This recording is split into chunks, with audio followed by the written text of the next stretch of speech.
Mesdames, Messieurs, le 20h, bonsoir à tous et à tous, c'est parti pour la grande édition du soir. À la une ce soir, les citoyens sénégalais disposent désormais d'une opportunité sans précédent pour exprimer leurs opinions sur le fonctionnement de la justice nationale grâce à l'événement de la plateforme novatrice Jubbanti lancée en anticipation des assises de la justice prévues le 28 mai prochain. Les objectifs de cette nouvelle application dans ce journal. Et puis l'activiste Bah Diakhaté et le prêcheur Imam Cheikh Tidiane Ndao ont fait face au procureur de la République ce jeudi. Ils viennent d'être passés sous mandat de dépôt. Ils seront alors jugés le 27 mai 2024 à Fradra délit de Dakar. Les minutes de l'audience dans ce journal. Et puis dans cette édition, c'est parti pour le 7e Conseil des ministres, marquant ici le paysage politique sénégalais qui témoigne d'une série de décisions importantes suite à la récente réunion et les dessous de ces décisions à découvrir dans quelques instants. Mesdames, Messieurs, bonsoir à tous et à tous. Merci beaucoup de nous rejoindre sur les antennes de Sénégal 5 TV. Alors, bienvenue dans cette principale édition du soir. Je vous le disais dans les titres. Tout d'abord, commençons avec cette priorité à la journée du dialogue national prévue pour le 28 mai 2024. Se déroule aujourd'hui la cérémonie de lancement de la plateforme Jubbanti. Cette initiative accompagne justement de la première action. Ce Gis-Gisi de réunion vise à donner la parole aux citoyens dans le but de construire ensemble un système judiciaire plus transparent, efficace et accessible pour tous. Aussi, nous, les porte-parole de la présidence, que je propose d'écouter. De la plateforme pour expliquer les détails, comment y accéder, comment laisser son avis et quelles sont les possibilités qui ont été développées pour être un peu plus inclusif. Quand on aura terminé, on va encore redonner la parole au CT Alassane Diaye pour qu'il puisse revenir un peu sur la jonction qu'il faut faire entre le thème et le pourquoi nous devons parvenir, le pourquoi de cette plateforme-là. Ainsi, nous allons clôturer la séance en donnant, chers membres de la presse, la parole. Si vous avez des questions, je prie pour parvenir.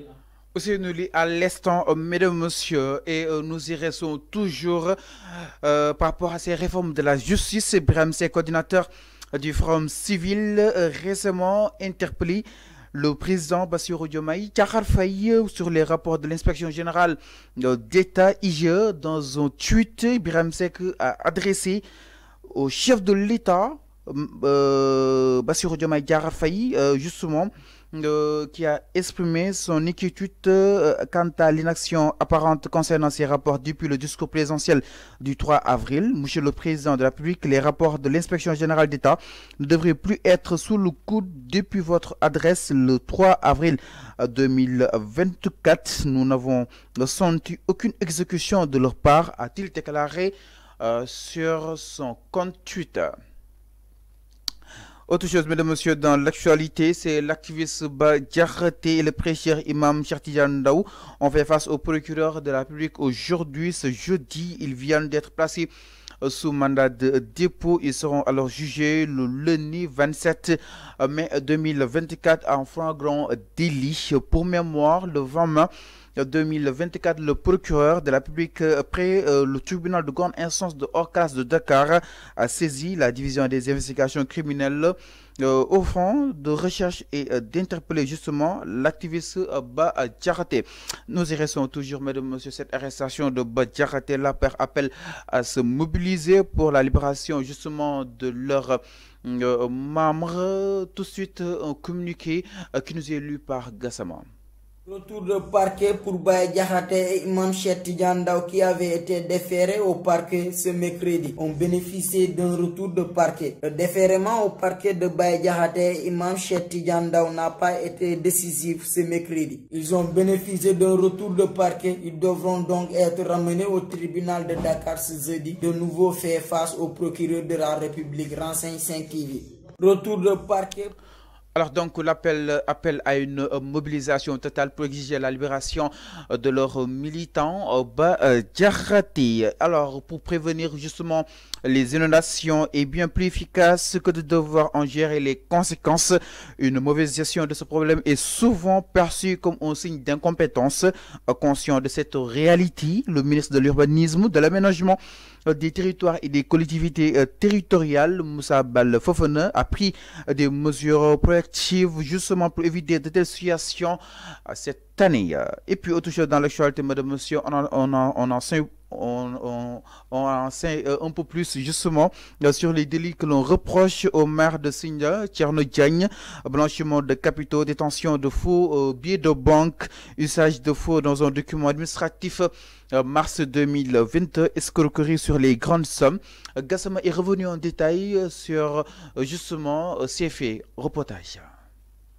Le maire de Sindian, Thierno Diagne, est arrêté hier par la section de recherche de Thiès. Les délits que l'on peut rapprocher au maire de Sindian: blanchissement de capitaux, détention de faux billets de banque, usage de faux billets dans un document administratif, mars 2022, escroquerie sur une somme de 65 milliards de francs CFA, mars 2022, conflit avec la fondation Sonatel sur 2700 parcelles d'une valeur de 1,7 milliard de francs CFA, renseigne 5 TV. Tels sont les charges qu'on l'on voulu à Thierno Diagne d'être placé sous mandat de dépôt par le juge du premier cabinet d'instruction du tribunal de grande instance de Mbour. Le maire de Sindian. Et voilà, mesdames et messieurs, sont les rebondissements dans l'affaire justement du maire de Sindia, Thierno Diagne, qui a été arrêté. Donc voilà, justement, ces éléments. Et puis le conseil des ministres ce mercredi, le premier ministre Ousmane Sonko est revenu sur les priorités gouvernementales, notamment sur la baisse des prix. À cet égard, Ousmane Sonko a rendu compte au conseil des premiers résultats des consultations au cours avec les parties prenantes sur la réduction justement du coût de la vie pour les produits de première nécessité et les services de connexion à l'internet. Revenons tout cela avec justement notre reporter sur place.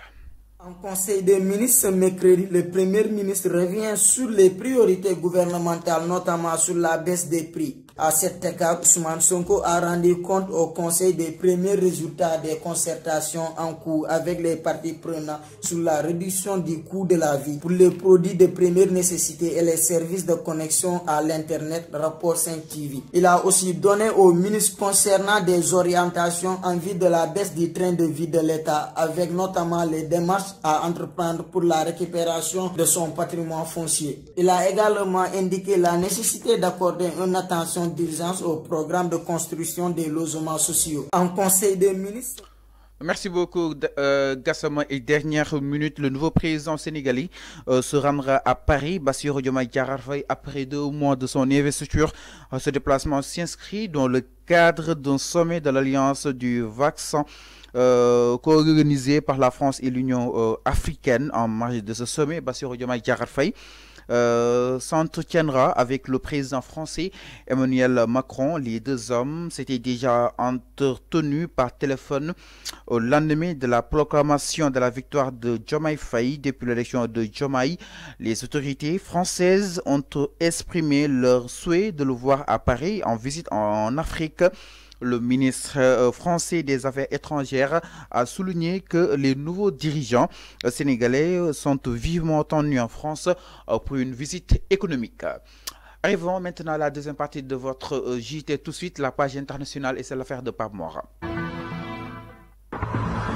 Actualité internationale, tension entre le Bénin et le Niger. Les autorités béninoises ont décidé d'interdire tout passage de marchandises et de personnes via le fleuve Niger pour entrer sur le territoire béninois. C'était la seule alternative pour les échanges entre les populations des deux pays du fait de la fermeture des frontières par la junte au pouvoir au Niger. Un détachement impressionnant d'éléments de la police républicaine béninoise est déployé sur les rives du fleuve pour empêcher tout passage. Au Tchad, le premier ministre tchadien tchadien Succès Masra a annoncé sa démission le mercredi 22 mai 2024. Cette décision fait suite à l'élection présidentielle et à ses résultats controversés. Masra a considéré que le gouvernement de transition n'a plus de raison d'être après la validation de l'élection par le Conseil constitutionnel tchadien. Selon l'opposant, l'Union nationale est désormais terminée, laissant à la coalition présidentielle la charge de diriger le pays. Au Gabon, dans un contexte où plusieurs pays francophones ont basculé sous le régime militaire à la suite de coups d'État, Libreville ne compte pas s'inscrire dans le groupe des pays ayant manifesté un désamour pour la France. Le président gabonais Oligui Nguema prévoit de séjourner à Paris du 28 mai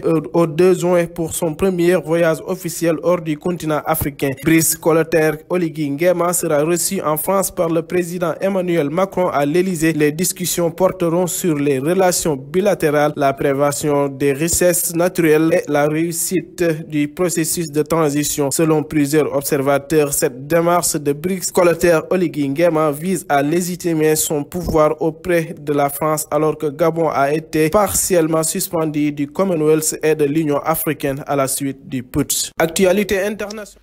Merci beaucoup à Pape Morofal. À présent, mesdames et messieurs, la page sportive et c'est l'affaire d'Arfan. Rentré dans l'histoire, l'Atalanta de Bergame remporte l'Europa League et met fin à l'invincibilité du Bayern Leverkusen grâce à une performance double XL de Lookman, auteur d'un triplé déjà historique. L'Atalanta, pour la première fois, remporte l'Europa League 2023-2024 en écrasant donc le Bayern Leverkusen sur un score de 3-1. Les hommes de Xavi Alonso concèdent enfin leur première défaite de la saison et met fin à une invincibilité qui durait depuis 51 matchs. En Italie toujours, Bologne a confirmé dans un communiqué que Thiago Motta avait décidé de ne pas renouveler son contrat. La destination du coach de l'entraîneur italien sera la Juventus selon les informations de Bill. En Arabie Saoudite, Kalidou Koulibaly a déclaré que le club de Al Hilal m'a fourni tous les moyens de réussite, d'adaptation lors de ma première saison en tant que professionnel en Arabie Saoudite. Toujours, on va retourner en Italie pour parler de Lookman. Lookman, grâce à son triplé, donc hier soir, à la finale de l'Europa League, est tapé dans l'œil des grands clubs comme l'FC de Barcelone. Barcelone qui a confirmé donc avoir voulu donc acheter ce joueur qui va coûter un peu de fortune. Selon les informations, l'Atalanta n'est pas vendeur. Affaire à suivre dans les prochaines heures à venir. Au Sénégal, le Jaraaf, le Casa Sport, le TFC et Diamano de Fatigue, désormais qualifiés pour les quarts de finale de la Coupe du Sénégal. Donc, les affiches sont connues en attendant d'autres équipes. La Fédération et la Ligue sénégalaise de football a fourni, selon le journal Le Stade, des informations adéquates par rapport aux qualifiés pour cette Coupe du Sénégal. Désormais, rentré dans l'histoire. Merci beaucoup Arfan pour ce round-up. Et voilà, mesdames et messieurs, c'est tout votre 20h. Merci beaucoup de l'avoir suivi, mais également l'ensemble des équipes en régie de la rédaction. L'information continue sur notre site internet sénégal5.com. Vous de nos programmes. Et bonne soirée à tous et à tous. Dans quelques instants, votre émission, Le Point de l'Actu. Bonsoir.